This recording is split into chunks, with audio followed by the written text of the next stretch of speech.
Secret Hitler is a hidden identity game that takes place in pre-World War II Germany. At the beginning of the game, players are divided into two teams. Most players will be liberals.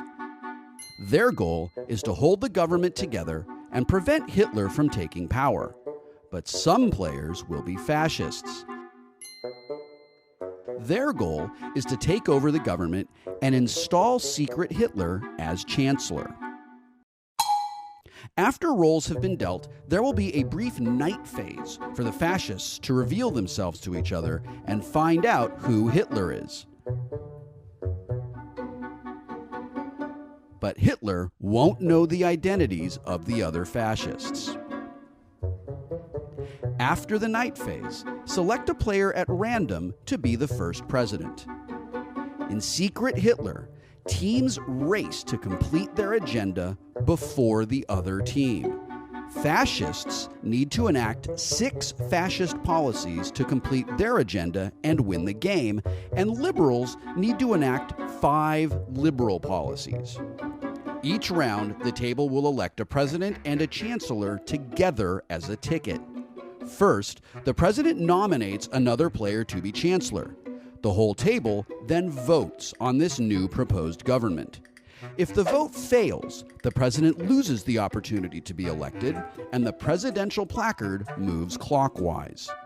If a government is successfully elected, the president and chancellor must enact a new policy card. Policy cards are either liberal or fascist, and they come from a deck that has 11 fascist policies and 6 liberal policies.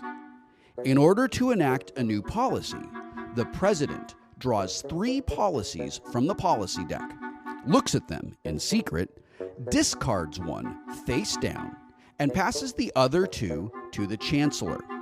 The chancellor also discards one face down and enacts the remaining policy card face up.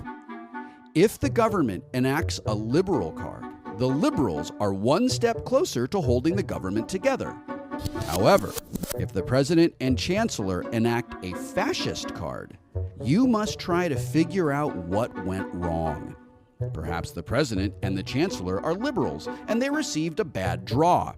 Or perhaps a fascist infiltrated the government and discarded a liberal policy in secret.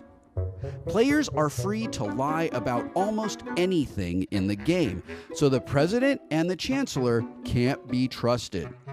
Sometimes the chancellor and president won't even agree about what they've seen. It's up to the other players to find out which one is telling the truth and which one is a cold-blooded fascist. When a new fascist policy is passed, the government becomes more powerful. Even the liberals will be tempted to pass fascist policies so that they will be able to investigate players' party memberships, meddle with elections, and execute other players. If a liberal player is able to gain an execution power and assassinate Hitler, the liberals immediately win the game. However, if you miss your shot and kill too many liberals, the voting majority will swing to the fascists. The clock is ticking. Can you find your allies and forge the bonds of trust necessary to stem the rising tide of fascism? Can you steer the government along the narrow path, taking only as much power as you need, and pull back from the brink of war? Can you find and stop the Secret Hitler?